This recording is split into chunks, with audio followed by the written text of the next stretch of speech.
itu tidak pernah tahu. Kadang-kadang Allah itu kita tidak pernah tahu. Andai kan boleh dibahasakan, kita tidak pernah tahu cara berpikir Tuhan.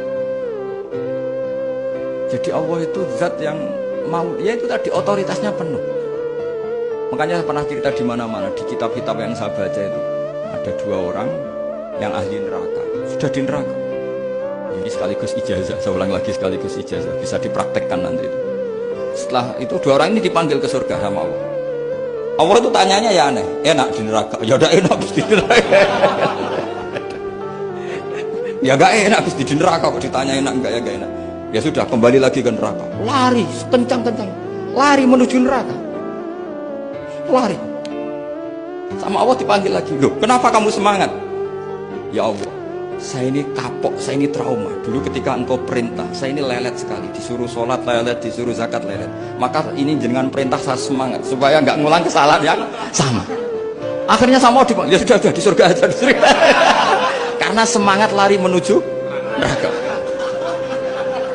Maka ini ijazah nanti kalau di mahsyar ya, kamu dipanggil, ayo masuk neraka, harus apa? Semangat, semangat.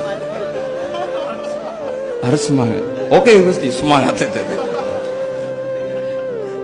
Lah repotnya kalau nggak dipanggil lagi.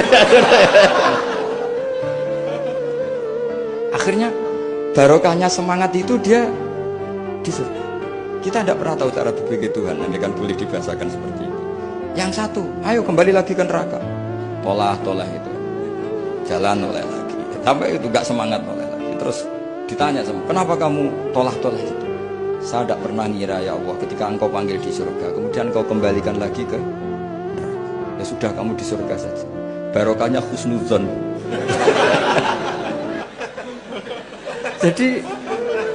jadi Tuhan itu unik. Makanya dalam tradisi ulama itu ad-dinu ar-riwayah, agama itu riwayat. Sebagian diredaksikan inna hadzal ilma dinun fanzuru amman ta'khuduna dinakum. Agama ini, ilmu ini agama, maka lihat riwayatnya. Karena kita tidak pernah tahu cara berpikir Tuhan. Kita harus mengikuti riwayat yang diutarakan Rasulullah SAW. Karena kita tidak pernah tahu. Kayak tadi ada orang diinjek, kita mesti kan terprovokasi ingin bela yang sujud menyalahkan yang injek. Tapi ketika yang sujud mencatut nama Tuhan, Allah tidak akan memaafkan kamu. Itu Tuhan tersinggung karena sifatnya direduksi satu, diambil satu, disembunyikan satu. Gak ada kan dia begini mungkin malah Allah maklumi. Saya tidak akan maafkan kamu. Enggak apa-apa Allah, kan saya. Kan tidak mencatut namanya Allah. Selama hidup saya tidak akan maafkan kamu. Allah gak akan tersinggung. Karena dia sebagai manusia tentu punya dendam, punya rasa mangkel, punya emosi.